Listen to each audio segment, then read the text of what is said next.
कैसे भाग भाग कर काम कर रहा है रिंटू। हाँ तो क्यों नहीं करेगा। आखिर उसकी बहन सोना की सगाई जो है दूसरे शहर से आए रिश्तेदार आपस में बतिया रहे थे और घर वाले काम निपटाने में व्यस्त थे। लेकिन क्यों बार बार भाई है बहन है कहकर जताया जा रहा था। तो रिंटू और सोनाली का बुआ मेरे भाई बहन, किंतु क्या कारण था कि रिश्तेदार उनके रिश्ते को यूं रेखांकित कर रहे थे। पता नहीं मामी जी को क्या हो गया है, अंधी हो गई हैं बेटे के मोह में। और क्या बुआ जी भी नहीं देख पा रही कि सोना क्या गुल खिलाती फिर रही है। बड़ी भाभी सुबह नाश्ता बनाते समय रसोई में बुदबुदा रही थी। रसोई में काम के साथ चुगलियों का झोंक काम की सारी थकान मिटा देता है। साथ में सब्जी काटती छोटी मामी भी बोली, हाँ कल रात देखा मैंने कैसे एक ही रजाई में रिंटू और सोना, सबके सामने कोई उन्हें टोकता क्यों नहीं। अरे मामी, जब उन दोनों को कोई आपत्ति नहीं, उनकी माताओं को कुछ दिखता नहीं, तो कौन अपना सिर ओखली में देकर मूसली से कुटवाएगा। बड़ी भाभी की बात में दम था। रिश्तेदार पीठे पीछे बात करते नहीं थकते, परंतु सामने बोलकर बिल्ली के गले में घंटी कौन बांधे। जो हो रहा है होने दो, मजा लो, बातें बनाओ और तमाशा देखो। जब से सोनालिका किशोरावस्था की पगडंडी पर उतरी, तभी से उसके ममेरे भाई उससे 12 वर्ष बड़े रिंटू ने उसका हाथ थाम लिया। हर पारिवारिक समारोह में उसे अपने साथ लिए फिरता, अपनी गर्लफ्रेंड्स की रोचक कहानियाँ सुना, उसे गुदगुदाता। सोनालिका भी रिंटू भैया के आते ही और किसी की ओर नहीं देखती। उसे तो बस रिंटू भैया की रसीली बातें भांति बातें करते हुए रिंटू कभी सोनालिका का हाथ पकड़े रहता, कभी कमर में बाँह डाल देता, तो कभी उसकी नरम बाहों को सहलाता। देखते ही देखते 1-2 सालों में रिंटू और सोनालिका एक दूसरे से बहुत हिल मिल गए। सोनालिका उसे अलग अलग लड़कियों के नाम ले छेड़ती, तो रिंटू उसके पीछे भागता और इसी पकड़म पकड़ाई में रिंटू उसके बदन के भिन्न भिन्न हिस्सों को अपनी बाहों में भींच लेता। कच्ची उम्र का तकाजा कहें या भावनाओं का जुआर, रिंटू की उपस्थिति सोनालिका के कपोल लाल कर देती। उसके नयन कभी शरारत में डूबे रिंटू के साथ अटखेलिया करते, तो कभी मारे हया के जमीन में गड़ जाते। हर समारोह में रिंटू उसे ले एक ही रजाई में घुस जाता। ऊपर से तो कुछ ज़्यादा दिखाई नहीं देता, किंतु सभी अनुभव करते कि रिंटू और सोनालिका के हाथ आपस में उलझे रहते। रजाई के नीचे कुछ शारीरिक छेड़खानी भी चलती रहती। उस रात रिंटू अपनी नवीनतम गर्लफ्रेंड का किस्सा सुना रहा था और सोनालिका पूरे चाव से रस ले रही थी। रिंटू भैया, आपने उसका हाथ पकड़ा तो उसने मना नहीं किया। अरे सिर्फ हाथ नहीं पकड़ा, और भी कुछ किया। रिंटू ने कुछ इस तरह आंख मटकाई कि उसका किस्सा सुनने हेतु सोनालिका उसके और करीब सरक आई। मैंने उसका चेहरा अपने हाथों में यूं लिया और कहते हुए रिंटू ने सोनालिका का मुख अपने हाथों में ले लिया और फिर डेमो सा देते हुए अपनी जबान से झट उसके होठ चूम लिए। अकस्मात हुई इस घटना से सोनालिका अचंभित तो हुई, किंतु उसके अंदर की सोडसी ने नेत्र मूंद कर उस क्षण का आनंद कुछ इस तरह लिया कि रिंटू की हिम्मत चौगुनी हो गई। उसने उसी पल एक चुंबन अंकित कर दिया सोनालिका के अधरों पर। उस रात जब अंताक्षरी का खेल खेला गया, तो सारे रिश्तेदारों के जमावड़े के बीच सोनालिका ने गाया, शर्म आती है मगर आज ये कहना होगा, अब हमें आपके कदमों में ही रहना होगा। उसकी आंखें उसके अधरों के साथ कुछ ऐसी साँठ-गाँठ कर बैठी कि रिंटू की तरफ उठती उसकी नज़र देख सभी को शक हो गया। जो लज्जा उसका मुख ढक रही थी उसी ने सारी पोल पट्टी खोल दी। अरे सोना, यह तो 1968 की फिल्म पड़ोसन का गाना तुझे कैसे याद आ गया? आजकल के बच्चे तो नए नए गाने गाते हैं। ताई जी ने तो कह भी दिया। जब रिंटू और सोनालिका की माताएं गपशप में व्यस्त हो जाती, अन्य औरतें उन दोनों की रंगरेलियां देख चटकारे लेती। रिंटू की उम्र सोनालिका से काफ़ी अधिक थी, तो उसकी शादी पहले हुई। रिंटू की शादी में सोनालिका ने खूब धूम मचाए रखी, किंतु जहां अन्य सभी भाई बहन भाभी भाभी कह नई नवेली दुल्हन रत्ना को घेरे रहते, वहीं सोनालिका केवल रिंटू के आसपास नजर आती। सब रिश्तेदार भी हैरान थे कि यह कैसा रिश्ता था। दोनों के समक्ष क्या अपनी शारीरिक इच्छा व इश्कबाज स्वभाव के चलते दोनों अपना रिश्ता भी भुला बैठे थे। सामाजिक मर्यादा को ताक पर रख दोनों बिना किसी झिझक वो करते जो चाहते, वहाँ करते जहाँ चाहते। उन्हें किसी की दृष्टि नहीं चुभती थी, उन्हें किसी का भय नहीं था।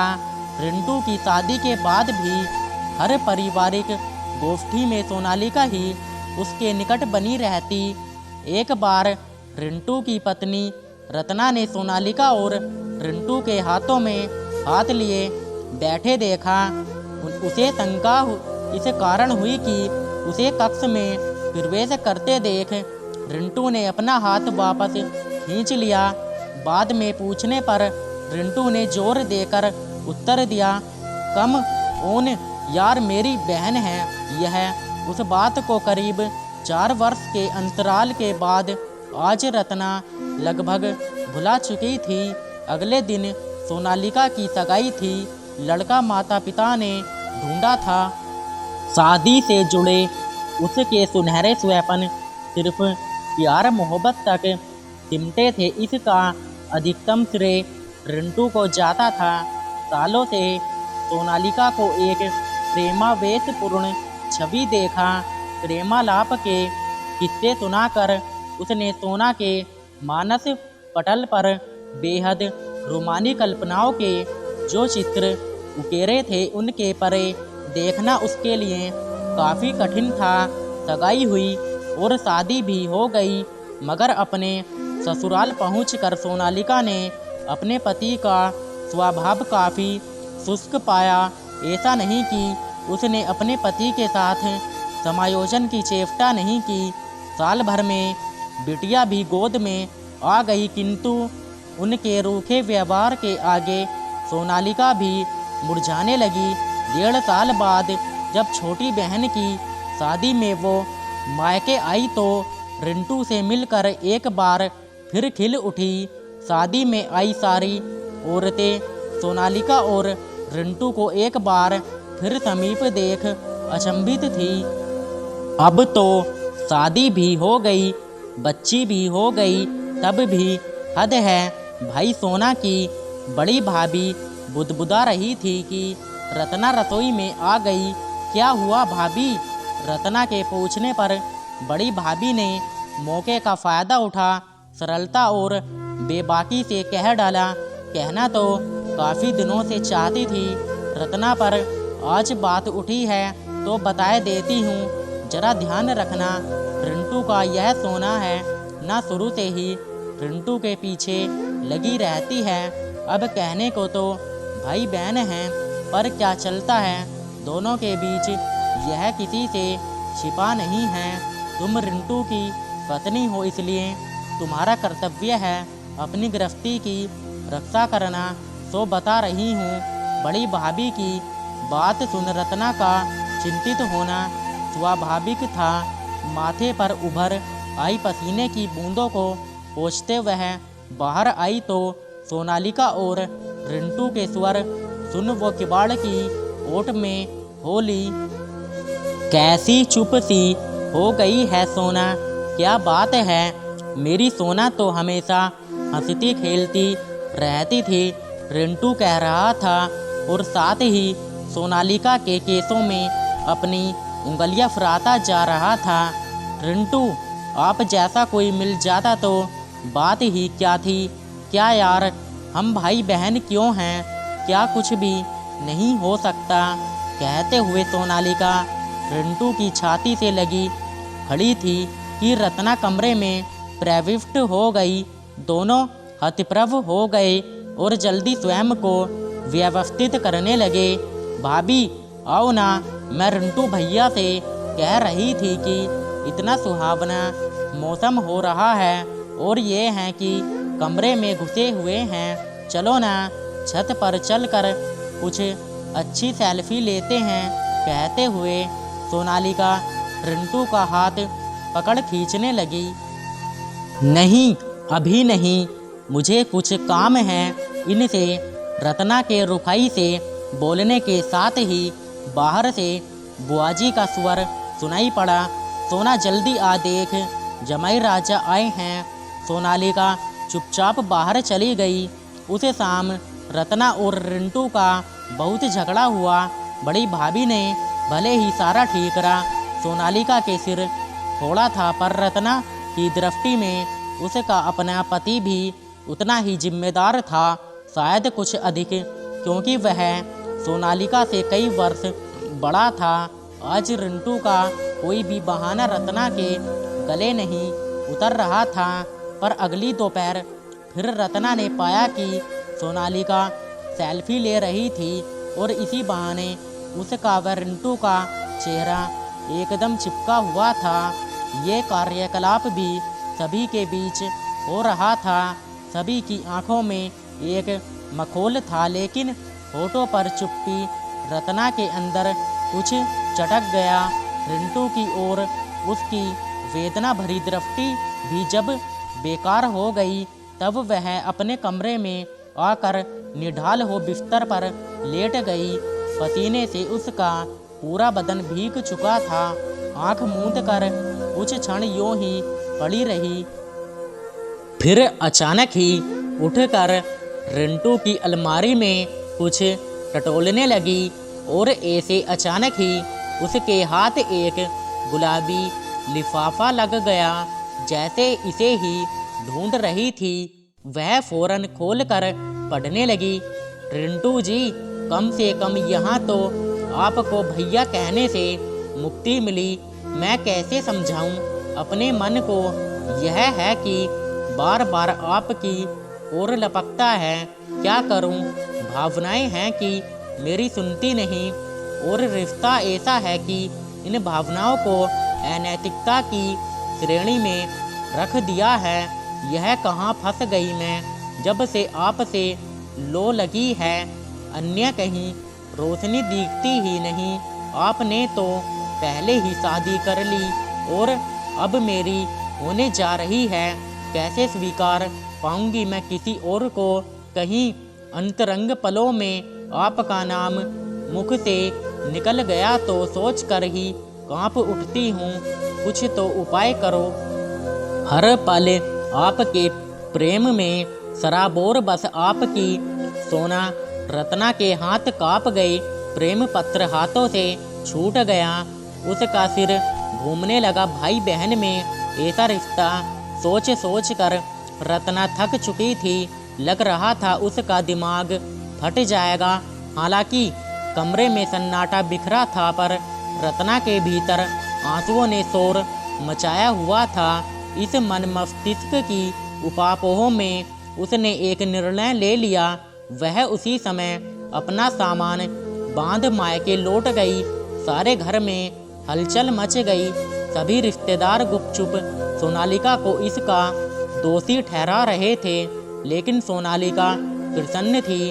उसकी राह का एक रोड़ा स्वयं ही हट गया था। इसी बीच शादी में शामिल होने पहुँचे सोनालिका के पति के कानों में भी सारी बातें पड़ गई। ऐसी बातें कहाँ छिपती हैं भला। जब उन्होंने अपनी पत्नी सोनालिका से बात साफ करनी चाही तो उसने उल्टा उन्हें ही 4 बातें सुना दी। आपकी मुझे कुछ भी बोलने की हैसियत नहीं है। पहले रिंटू भैया जैसा बनकर दिखाइए, फिर उन पर उंगली उठाइएगा। भन्नाती हुई सोनालिका कमरे से बाहर निकल गई। हैरान परेशान से उसके पति भी बरामदे में जा रहे थे कि रत्ना के हाथों से उड़ा सोनालिका रिंटू का प्रेम पत्र उनके कदमों में आ गया। मानो सोनालिका की सारी परतें उनके समक्ष खुल कर रह गईं। उन्हें गहरी ठेस लगी गृहस्थी की। वह गाड़ी आगे कैसे चले जिसमें पहले से ही पंचर हो। दिल कसमसा उठा, मन उचाट हो गया। किसी को भी पता नहीं चला कि वे कब घर छोड़कर लौट चुके थे। एक अवैध रिश्ते के कारण आज 2 घर उजड़ चुके थे। रिश्तेदारों द्वारा बात उठाने पर रिंटू ऐसे किसी भी बात से साफ मुकरा गया। कैसी बात कर रहे हैं आप लोग, शर्म नहीं आती। सोना मेरी बहन है, लेकिन प्रेम पत्र हाथ लगने से सारी रिश्तेदारी में सोनालिका का नाम बदनाम हो चुका था। इसका भी उत्तर था रिंटू के पास। सोना छोटी थी, उसका मन बहक गया होगा। उसे समझाइए, अब वह एक बच्ची की माँ है। यह सब उसे शोभा नहीं देता। पुरुष प्रधान समाज में एक आदमी ने जो कह दिया, रिश्ते नाते दारों उसी को मान लेते हैं। गलती केवल औरत की निकाली जाती है। प्यार किया तो क्यों किया, उसकी हिम्मत कैसे हुई कोई कदम उठाने की। और फिर यहाँ तो रिश्ता भी ऐसा है कि हर तरफ थू थू होने लगी। सोनालिका एक कमरे में बंद अपना चेहरा हाथों से ढांपे सिर घुटनों में टिकाए जाने कब तक बैठी रही। रात कैसे बीती पता नहीं। सुबह जब मेहरी साफ सफाई करने गई तो देखा सोनालिका का कोई सामान घर में नहीं था। वह रात को 2 अटैचियों में सारा सामान जेवर पैसे लेकर चली गई थी। महीनों तक पता नहीं चला कि रिंटू और सोनालिका कहाँ हैं। दोनों घरों ने कोई पुलिस रिपोर्ट नहीं कराई, क्योंकि दोनों घर जानते थे कि सच्चाई क्या है। फिर उड़ती उड़ती खबर आई कि मनाली के रिजॉर्ट में दोनों ने नौकरी कर ली है और साथ साथ रह रहे हैं, पति पत्नी की तरह, या वैसे ही कौन जानता है। दोस्तों, मेरा वीडियो आपको थोड़ा भी अच्छा लगा हो तो चैनल को सब्सक्राइब कर लेना और वीडियो को लाइक कर देना और बेल आइकन को ऑल पर प्रेस कर देना, जिससे फ्रेंड्स आपको यह फ़ायदा होगा जब भी मैं कोई न्यू वीडियो अपलोड करूँगा उसका नोटिफिकेशन सबसे पहले आपको मिलेगा। Thanks for watching. दोस्तों, अभी के लिए मुझे दो अलविदा। मिलते हैं नेक्स्ट वीडियो में। धन्यवाद।